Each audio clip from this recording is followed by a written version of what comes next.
Welcome to a journey through the haunted corridors of real-life hospital horror. In this video, you'll uncover 3 chilling tales that will make you question what lurks in the shadows of abandoned wards and forgotten rooms. These are not just stories, they are warnings. Turn off the lights, put on your headphones, and prepare yourself for the terrifying world of hospital horror. Are you ready to face the unknown? The whispers of Ward C. Sarah Donovan had only been at St. Augustine's Hospital for a week, but she already felt the tension that hung in the air. The hospital had a modern facade, bustling with state-of-the-art equipment, but its history was anything but bright. Nurses spoke in hushed tones about Ward C, a wing that had been sealed decades ago after a patient uprising turned deadly. They said the riot wasn't the end of it. People claimed the dead still roamed the halls. On her 3rd night shift, Sarah noticed something odd. Her pager buzzed sharply, showing a code blue in Ward C. She frowned. That part of the hospital had been sealed off. Confused, she reported it to her supervisor, Mrs. Owens, whose face turned pale. "Ignore it," she said briskly, avoiding Sarah's eyes. Later that night, Sarah couldn't shake the feeling that something was wrong. Passing by Ward C, she saw faint light flickering through the cracks in the sealed door. Curiosity clawed at her. Her rational mind told her to leave it alone, but the nurse in her couldn't ignore a potential call for help. She found an old key in the supply closet and crept back. As she turned the key, the heavy door groaned, revealing a hallway cloaked in shadows. The air smelled of damp rot, and Sarah shivered as the temperature seemed to plummet. Dust-covered wheelchairs and rusted gurneys lined the walls, frozen in time. A faint sound of weeping echoed from the end of the corridor. She followed the sound, her heart hammering, until she reached room 313. Inside was a man huddled in the corner, his back to her. "Sir, are you okay?" she asked, her voice trembling. He didn't respond. As she stepped closer, he turned. His face was a hollow mask of despair. His eyes were gaping black sockets, leaking dark fluid that trickled onto his blood-stained gown. "They took my eyes," he whispered, his voice guttural and broken. "They'll take yours too." Sarah stumbled back, her scream catching in her throat. She turned to flee, but the hallway seemed to stretch endlessly. Every door she passed slammed shut as if unseen hands were locking her in. Suddenly, she found herself in front of a large mirror. Her reflection stared back at her, but it wasn't her. The figure smirked, its face smeared with blood, and raised a jagged scalpel. "You can't leave," it hissed. The next thing Sarah knew, she was waking up on the floor outside Ward C, clutching the key tightly in her hand. She told herself it had been a nightmare, but the image of her blood-stained reflection haunted her. The next night, her pager buzzed again. This time, the screen displayed her own name and location. Sarah Donovan, Ward C, the forgotten room. Dr. Thomas Harper was not a man who believed in ghosts. As a respected surgeon at Mercy General Hospital, he considered himself a man of science. Yet, even he couldn't ignore the strange stories whispered among the staff about room 404. "That's where they send the patients who'll never leave," a nurse had joked during a late-night shift. "Once you go in, you don't come out." Harper dismissed it as urban legend, until the night he received the call. It was nearly midnight when his phone buzzed. The caller ID displayed room 404. Frowning, Harper answered.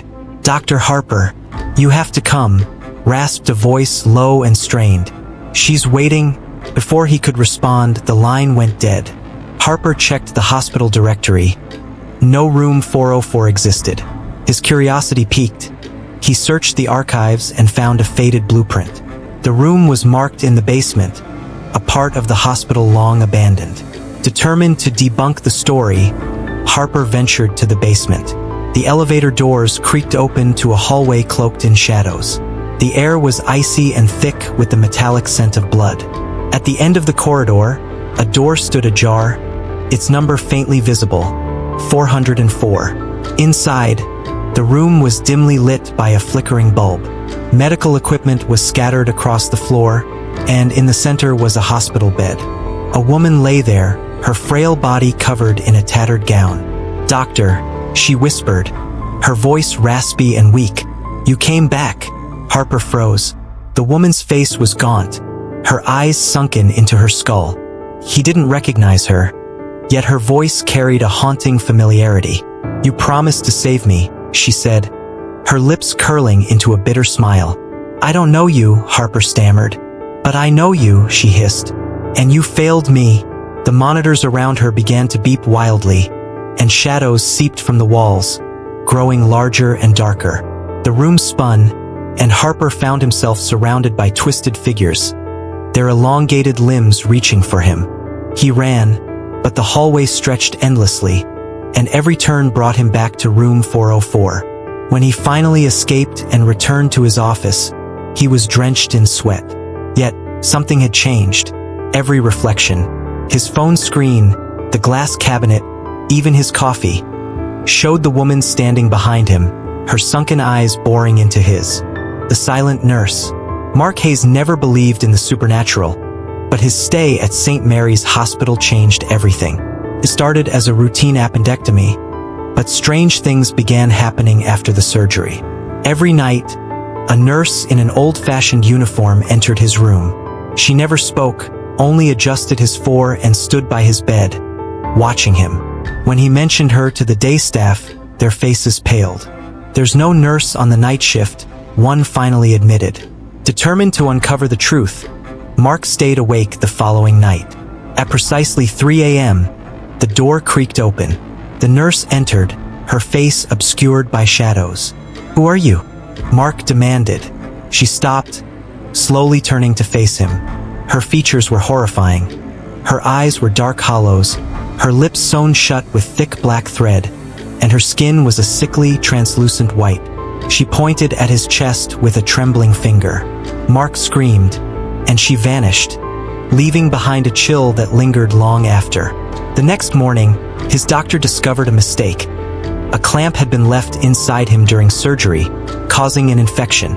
Mark believed the nurse had saved his life, but the nightmares began almost immediately after he left the hospital.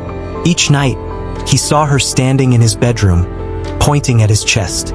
When he tried to ignore her, the dreams became more vivid. In one, she leaned over him, whispering through her stitched lips, "I warned you." One night, Mark woke to find her standing at the foot of his bed. This time, she didn't disappear. She climbed onto the bed, her bony fingers pressing against his chest. "You didn't listen," she hissed, her stitches ripping open.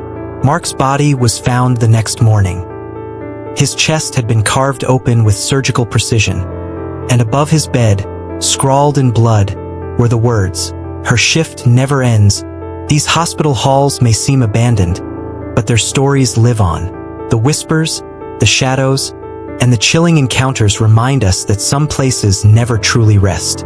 If you've enjoyed these terrifying tales, don't forget to like the video, share it with fellow horror lovers, and subscribe to the channel for more spine-chilling stories. And remember, the next time you hear an unexplained sound or see something in the corner of your eye, think twice. It might just be the beginning of your own story. Until next time, stay safe and stay in the light.